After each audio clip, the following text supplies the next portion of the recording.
Thank you, everybody. I'm Krishna Bhai, Krishna Prashad Station, which I try to solve with me. I'm in the match. I thank you for the book. Krishna Prashad Station, but so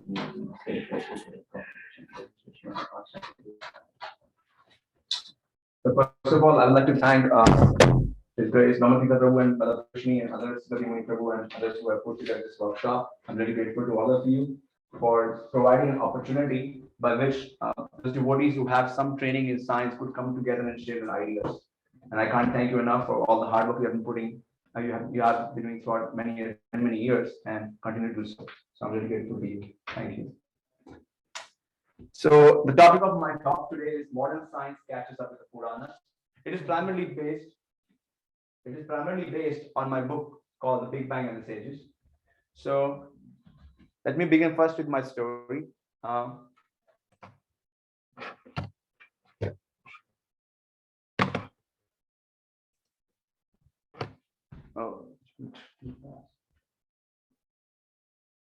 Okay. So my story has three parts. As you can see, I'm trying to go for a very big aim, big goal here. Modern science catches up with the Puranas. There's three parts: why, what, how, and what. So why I did this? So it all began in 2011. I'm going to the slide to show up. People in the chat are saying if you go back and forth too much, the sound is hard to hear. We can move that microphone to maybe over here, so you can hold the longer closest to Just hold the microphone. I can hold the microphone. There you go. And can you move the slide too? Actually, okay. Just click it.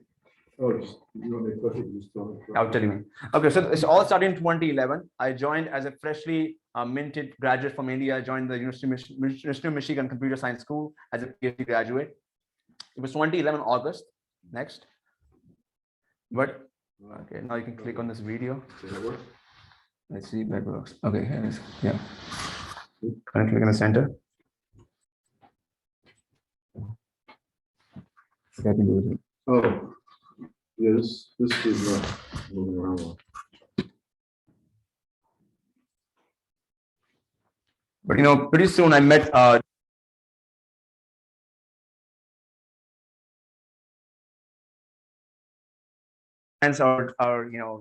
so-called dreams were shattered.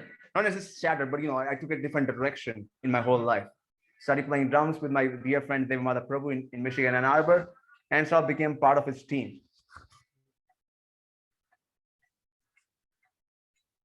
Okay, I think there's plenty of video to watch.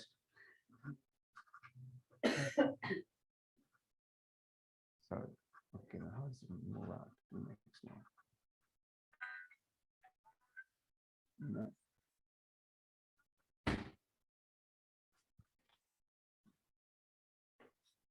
Okay, so this is 2014. I am still in the school, thankfully, 3 years later, and since meeting devotees. As you can see, I'm shaved up, have a tilak on. I'm still trying to get my life together and get my PhD together, but it's pretty hard. And it was a little hard to manage all those things there. So in 2014, I graduated with a master's in computer science, and I joined my friend Devamada Prabhu. Now, although I had joined, that time the center, which also incorporated an ISKCON Center in Ypsilanti, which later became the Harmony Collective, and was engaged in book distribution, Harinam. Still, there was always this feeling in my heart that I had gone through so much training in my life as a data scientist, computer scientist. When will I get a chance to use that appropriately? So there was always this pain in my heart that I want to do something. I want to do something for my spiritual master, for Srila Prabhupada, and for Acharyas. You saw in the video earlier, I was playing drums. I still play the drum practically the same way. So I was not musically talented. I couldn't speak so well, didn't have good memory or a charismatic face. So what am I supposed to do in this movement? What can I do for my Acharyas?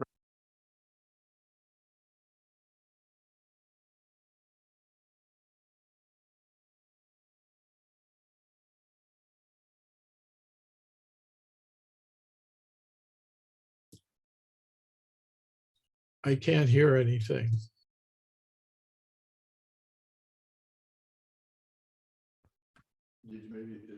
Maybe I touched it. Is it audible now? Hare Krishna. Haribol. Okay, it's audible. I think so.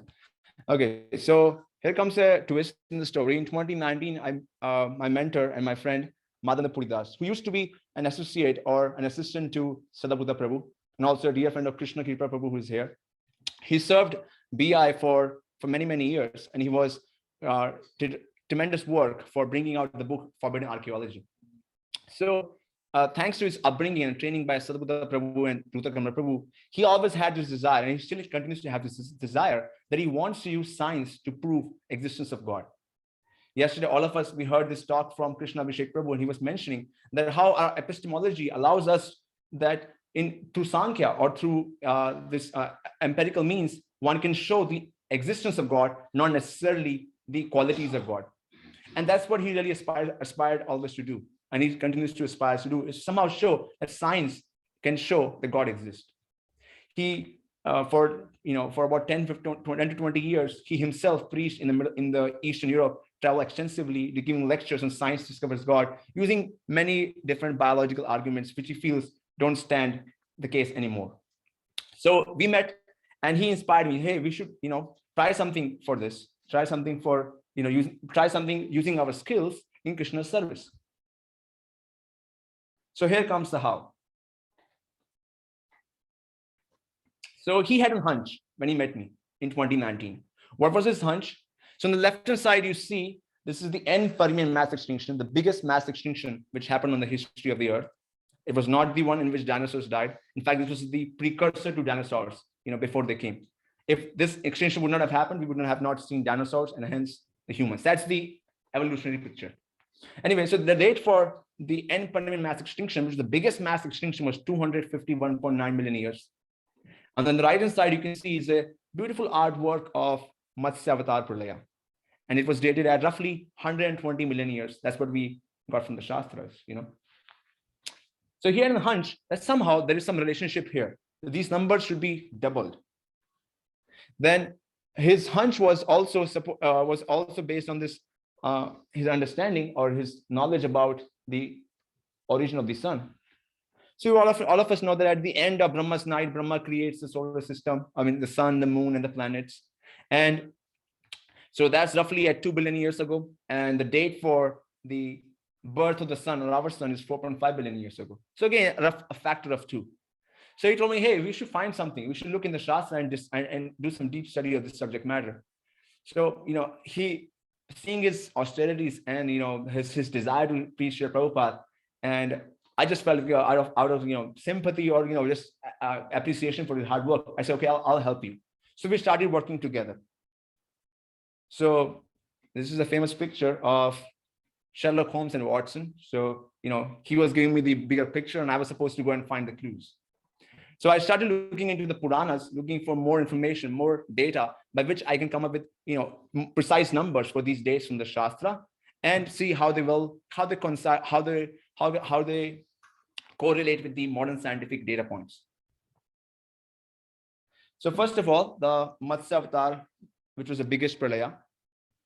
So we found out through proper study of the Laghu Bhagavatamrita, the Bhagavad Purana, and the commentaries by Acharyas, that actually the Matsya Avatar pralaya happened in the last Chaturyuga, or at the end of previous mantra during the Satya Yuga.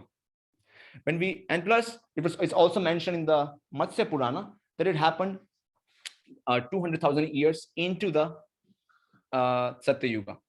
So for a moment we thought, okay, we don't know if these dates should be multiplied by 2 or not, but let's for a second assume that these dates have to be multiplied by a factor of 2. So where would it get us? So if we go for a date based on scripture and adding these data points, we get a date of 251.152 million years. This is just by adding a factor of 2 and using all the data from the Puranas, which is plainly available. And this puts us in a very good case. We have 251.9 million years ago as a date for the end Permian mass extinction, and 251.152 million years ago as a date from the Matsya Avatar Pralaya, which also happens to be the biggest Pralaya in the history of this earth, or in the current day of Brahma. If you read the commentaries of Acharyas, you find that there are many Pralayas which happen regularly, but the biggest Pralaya which has happened up till now is the one which happened at the end of Chakshusha Manvantara. So pretty good case. But there was something still missing because as you saw earlier, the date for the origin of the sun was still not exact there.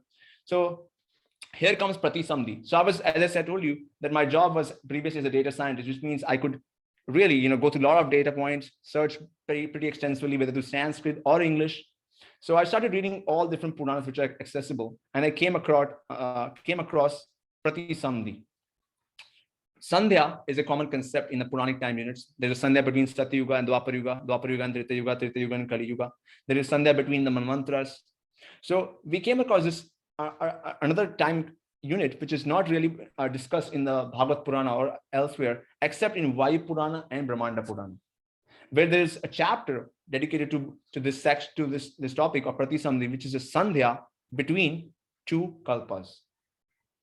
So this was, something almost like, a key which completely solved the puzzle. So once you add Sandhya and a factor of 2, we get this new time units. So the common ones which we are aware of through Prabhupada's books and commonly available on the internet are on the left-hand side. Satya Yuga is 1.728 million years, Treta Yuga is 1.296 million years, and like that, it goes up to, Sandhyas and all that. But once you multiply them and also have this new time called Pratisamdi, and we can start to see some magic. So how does that change our origin of the sun? So as all of us know, we are currently in the 7th Manvantara in this current day of Kalpa. If Brahma, at the end of his night, began the creation of solar system or the sun, moon, and the planets, then that puts us at 4.563 billion solar years ago. So by doing 6 Manvantras plus the Pratisamdi plus 27 Chaturyugas plus the time we have spent in the 28th Chaturyuga. And how does it put, where do we fare in terms of, modern scientific data points? So we know that from, let me move this out. So we know that from the modern astrophysics, I'm sure my astrophysicists can also agree or can check the latest papers on this. It is 4.567 billion years ago. That's what they use as a date for the origin of the sun or the beginning of the sun. And the date which we get from the Puranas is 4.563. The difference is down to 0.08% for this specific data point. Pretty good, isn't it? So, so we had 2 data points, but you can't just eat one. You got to have some more to your plate. 2 data points is not really enough to make a case. And my dear friend Madhavendra Puri, he's not an easy person to work with. He wants to push as long as he can. So here he's sitting on a wheelchair, and he's with my dear friend Ananda Kirtan in LA. And he just visited him 2021. He was having some problem in his legs, but he loves distributing books. So he said, okay, put me in a wheelchair. I'll distribute books no matter what. So he was with me, and he was saying, hey, we got to do something more. We can't be just satisfied with 2 data points. We got to make some very strong case that science really can show God's existence, or even something more if possible. So this time I started looking more into commentaries of Sri Vishnu Chakravarti Thakur, Sri Jiva Goswami, Sri Sridhar Swami, not only in the Bhagavad Purana, but also on other Puranas like Vishnu Purana. So I came across a reference in Vishnu Purana where this is discussed in the 3rd chapter of the 1st canto, verse number 7, where Sridhar Swami in his commentary gives actually twice as many hours to a Puranic day compared to a normal solar day. So the other commentators who were working on this Vishnu Purana, famously H.H. Wilson, who is one of the first ones to write an English translation of the Puranas, especially Vishnu Purana in the 1800s, he commented this must be a mistake of Sridhar Swami. But I kept thinking, and and in some sense, this provided some support that the Puranic day, the Puranic earth time units could have been, the Puranic day could have been twice as long as our solar day. And that provides the factor of 2, which I've been looking for the longest time. This is through Sridhar Swami's commentary on this specific verse. Then we also found some more interesting stuff. By looking through commentaries of Sri Vishnu Chakravarti Thakur and Jiva Goswami on the 3rd cantos, and there's a few verses in 3rd canto and 2nd canto of Srimad Bhagavatam, I came to realize that there is a case can be made that there was a Prakritika Pralaya at the end of the first Pararada Brahma. So as all of us know, it's currently birthday for Lord Brahma. I mean, every day we should be singing happy birthday song to Lord Brahma because it's first day of his 51st year, he just crosses 50. But he has to be celebrating it for a long time. Anyways, so at the end of the first Prartha, which was so currently we're in the day, before that the night, there was, according to the commentaries of Sri Vishnu Chakra Thakur and Sri Jiva Goswami, a pralaya which resembled the Prakritika pralaya. And they talk about extensively in the commentaries. There are at least 4 or 5 verses there, which I discuss again in my book.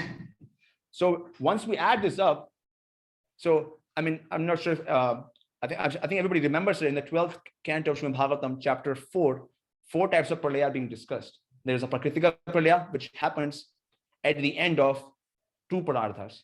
Although that same verse could also be translated to mean it can happen at the end of both the Prarthas. That's one. Another pralaya which happens at the end of Brahma's day, Daina Dana pralaya.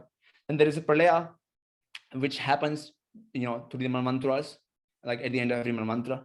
And then there is a pralaya which happens at an individual level, that the self is destroyed through the process of devotional service and one goes to spiritual world. So this Prakritika pralaya is the pralaya which corresponds to the pralaya in which Prakriti somehow or other goes back into the body of Vishnu and then comes back.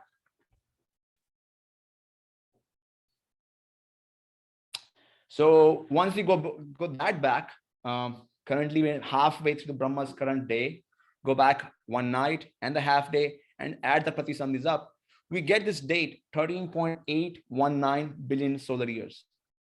So I did this calculation at like 2 a.m. at one night, because when I found this reference, I was like searching for it. I didn't want to sleep. And around 2:30, I went and knocked on Madhavendra Puri's door. I said, Prabhu, I have something very important to share. I have got a date which resembles something very important. And the phenomena also is very important. I think by now everybody knows about it, because we have been talking about this a lot since yesterday, which is known as the Big Bang. So the date for the Big Bang, thanks to cosmic microwave background radiation, has been precisely or computed to 13.801 billion years ago. And it is only 0.1% different from the date for the Prakritika Sarga, or Prakritika Pralaya, which is 13.819 billion years ago. Mind you, there's also error bars for the scientific date. So our date is within the error bars. So in some sense, it is precisely the value which scientists have found. And there are more. So in my book, I discuss the date for the first, how am I doing the time? First, how much time I have? 20 minutes. 20 minutes, okay. So I also discussed the date for so I'm sure everybody knows about the story on the right side, Lord Shiva drinking the poison. When did this happen? Do you know? At the end of Samudra Manthan. So when he was drinking during the Samudra Manthan, when he was drinking the poison, some of the poison slipped from his hand and they apparently gave the poisonous fangs to the entities like snakes, scorpions, and other poisonous beings. Now you'll be surprised to know, as I calculated the date for that in my book, which is 521 million solar years ago. And when you look up in the journals of paleontology or fossil records, you find that the earliest species or earliest fossils they have found for species showing capabilities of poison are at 521 million years ago. They have a rough date, and we also have a rough date. We don't have a precise date there in the Shastra. I found some more data points. I found 3 major mass extinctions, the origin of man-made fire, a true polar wonder. And this was just chronological data. I continued to find some data I also find some data on spatial measurements. Yesterday we had long discussions on the vertical distances in our Brahmanda. And in an appendix in my books, I discussed that how the boundary of heliosphere sheath corresponds correlates pretty well with one of the layers of Brahmanda. There are 7 layers, so it corresponds very, very nicely with the layer of fire of our Brahmanda. Then I also discussed the minimum distance between 2 Brahmandas as per the minimum distance between the 2 Brahmandas as per the Shastra, and the minimum distance between our solar system and our nearest solar system, and how that also correlates pretty well. So with these data points, I was a happy guy. I had something to share, even if I couldn't do something big. At least I was able to bring together these findings from our acharyas and the Puranas to show that they are, they have something of value to modern science, and in some sense, they are, way ahead of modern science because they had these findings way before the scientists would come up with. Now, somebody may say, hey, maybe these sages, they were like guessing these data points. So I tried to do a small probability analysis there, that how the Puranas and Itihasas have numbers as huge as 10 raised to the power 62.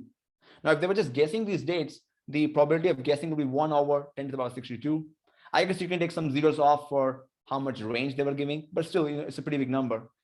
And we have 3 pretty good dates that puts it at 10, 186. You can again take some off, be liberal, 10, 150. That's pretty high, big number. And then we have some more data points also, which I discussed earlier. So that makes the case highly unlikely that the Vyasadeva or the sages or acharyas were guessing these dates. There was something much more than just guesswork. So what are the implications of this research or of this presentation? Well, one, it shows that Puranas are not folk stories. If you read most of the humanities articles about the Puranas, they take them to be a collection of folk stories which have been developed over ages. If they were just folk stories, you won't have such precise data points lying within them. Another way of looking at it is that for the first time, there is a way of getting independent verification of modern scientific claims. There are ways to measure the Big Bang, like there is cosmic microwave background radiation. But apart from that, what are the ways there? We have a physicist here, a couple of them. Is that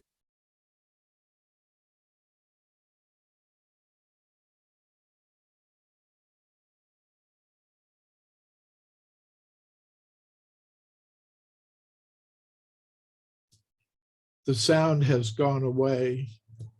sorry? Thank you. So, so up till now, there was really not a proper way to measure, to verify some of these scientific claims. As you can see here on the bottom side, the scientific estimate for the origin of the universe has changed a lot.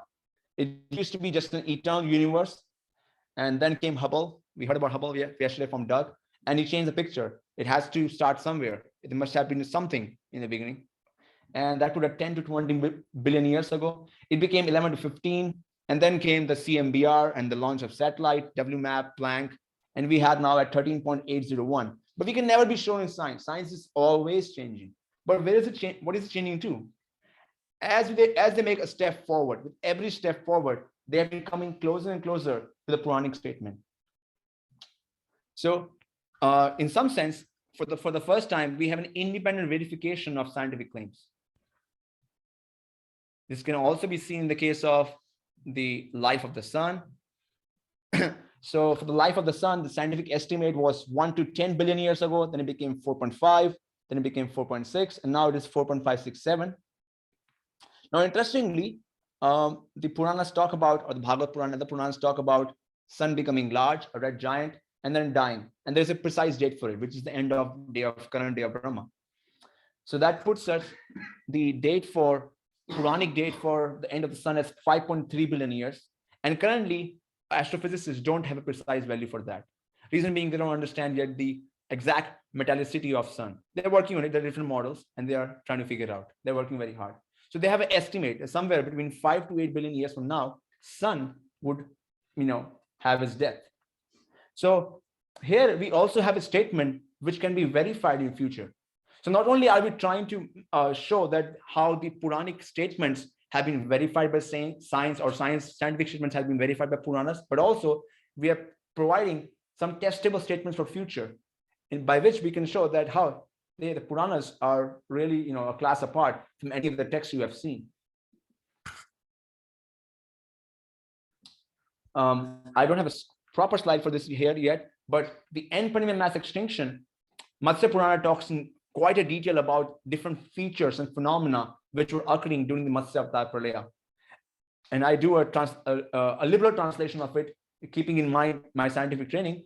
And I do find lot more correlation, even in terms of the factors and the phenomena happening during that mass extinction.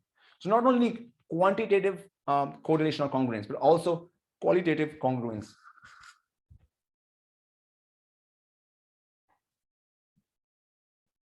So finally, I was, as I said, I was a happy guy, and it got published in 2021. This is a cutting out from Times Media, where they wrote an article about my research in the book. I was also on national news channel in India, give a couple of talks there, and I have been giving talks at IITs and NITs. Thanks to COVID, things have been a little slow, but hopefully this upcoming year, I look forward to doing much more work and working hard, or trying my best to do whatever I can to please our acharyas, Srila Prabhupada, and my Guru Maharaj. And next, as Srila Prabhupada said, we always should shoot for the rhino. So we're trying for that, hopefully I'm still searching, I'm still studying. And, Madhavendra Puri, my partner, he doesn't sit still, he's still working 6 to 8 hours, reading every day, papers and papers and papers. And he's still looking for more stuff. He's not satisfied yet. So I'll keep you posted if you find something new. Thank you, everybody.